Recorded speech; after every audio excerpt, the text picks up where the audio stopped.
Assalamualaikum warahmatullahi wabarakatuh. Halo rekan pajak, apa kabar? Semoga sehat selalu ya. Nah, kali ini saya tidak tutorial. Kali ini saya ingin ngomong sedikit lah terkait payment ID. Mungkin kalian udah banyak yang tahu ya.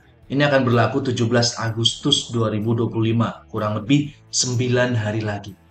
Nah, kalian kebayang nggak sih ketika payment ID sudah diberlakukan dan NIK kita, NIK kita itu sudah tergenerate dengan semua transaksi yang kita lakukan, baik melalui bank, baik melalui QRIS, e-wallet, GoPay, Dana, ShopeePay, apalagi OVO, semuanya. Semuanya akan tergenerate dengan NIK, NIK.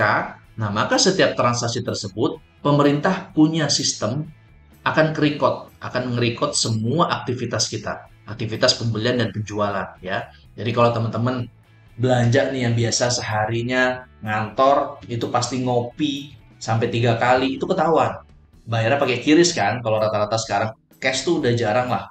Nah, mungkin kalau transaksi cash belum kedetek ya.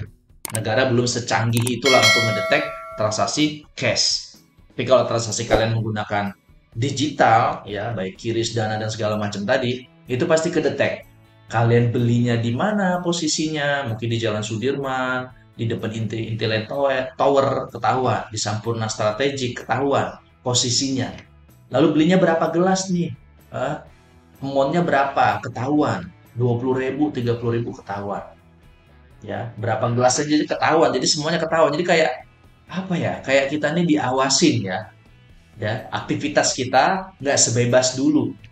Dulu bebas mau belanja sebanyak apa bebas, nggak ketahuan, nggak kedetek lah. Hanya paling dimutasi rekeningnya lah ada. Tapi kalau sekarang itu benar-benar ketahuan. Belinya beli apa gitu loh, ketahuan. Nah tujuannya apa? Sebenarnya memang dijelaskan juga di beberapa narasumber itu plus minus. Plusnya aja salah satu contoh.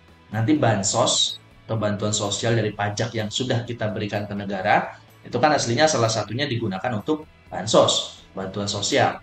Nah, dari payment ID ini, pemerintah tahu nih, mana sih orang yang pantas mendapatkan bansos tadi. Masa orang yang tiap hari beli kopi sebak atau beli apa itu sehari sampai 4 kali, 5 kali belanjanya, terus mungkin belanja ke Alfamart, Indomaret, hampir tiap hari. Jadi memang benar-benar belanjanya itu bukan belanja yang kebutuhan, ya kebutuhan premier bukan seperti beras, mungkin sembako itu kan lain hal lah. Tapi belanja itu benar-benar jajan, ngejajan banyak jajannya ya, minuman, rokok, kopi tadi, roti segala macam tiap hari jajan dan akumulasinya kalau sebulan itu gede. Nah itu nggak bakal dapat bansos ya. Jadi pemerintah ngelihatnya dari situ. Itu plusnya ketahuan. Ini si A income-nya sekian, belanjanya sekian setiap bulan. Pantas nggak dapat bansos? Oh nggak pantas ya nggak dapat gitu. Katanya sih seperti itu ya kabarnya. Plusnya seperti itu. Minusnya apa? Minusnya saya rasa lebih banyak lagi ketimbang plusnya. Plusnya tadi oke, yang tahu ya hanya negara kan. Kita nggak tahu. Setelah bansos diberikan, kita nggak tahu itu memang benar-benar orang yang tepat atau enggak. Yang tahu hanya negara. Nah kalau minusnya, gimana kalau data ini bocor? Teman-teman kebayang nggak sih? Ya, kita aja kalau kita bangun PT mungkin, ya bangun CV, itu nggak lama, ya, udah seminggu, 2 minggu, sebulan, langsung ada yang telepon loh, WA, entah email, dan itu penipuan. Sering nggak kalian alamin? Atau pernah nggak kalian alami? Kalian punya PT mungkin yang udah nganggur, sebulan 2 bulan, nggak ada aktivitas kegiatan, atau setahun 2 tahun lah, nggak ada aktivitas kegiatan, tiba-tiba di ujuk-ujuk di email atau di telepon sama penipu. Ada nggak? Ada. Saya sendiri juga ada. Ya, sering tuh biasa Sabtu Minggu biasanya nelponnya. Dan itu pasti penipuan. Nah, mereka dapat data dari mana? Mereka tahu loh NPWP-nya, nama PT-nya, alamatnya, direksinya siapa aja. Mereka tahu kok bisa sampai tahu sedetail itu. Berarti kan data kita bocor. Nah, payment ID akankah seperti itu juga?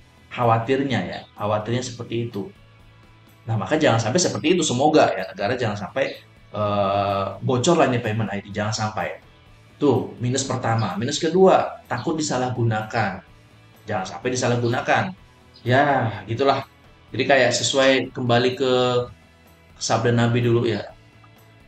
Inna dunya sejenul ya, penjara. Jadi dunia tuh kayak penjara jadinya. Mau kita tuh diawasin semua pajaknya.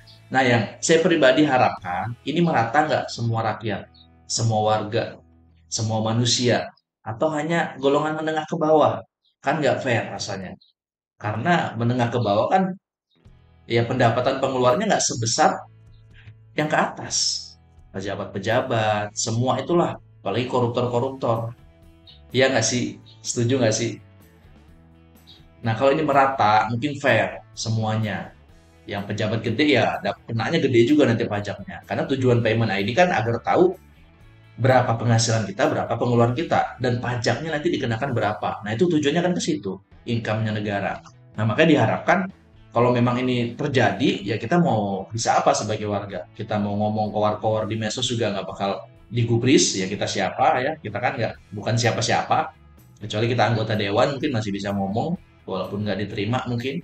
Nah, kalau ini fair, dari ke bawah sampai ke atas semua kena merata, nah itu saya rasa fair. Sampai pejabat kan pasti gede kenanya pajaknya. Beda sama yang menengah ke bawah ya kecil lah gitu loh. Nah kalau ini rata, ini saya rasa fair. Nah gimana menurut kalian? Yuk kita bahas di kolom komentar. Ada kata yang salah dari mulut saya mohon maaf. Akhir kata, Assalamualaikum warahmatullahi wabarakatuh.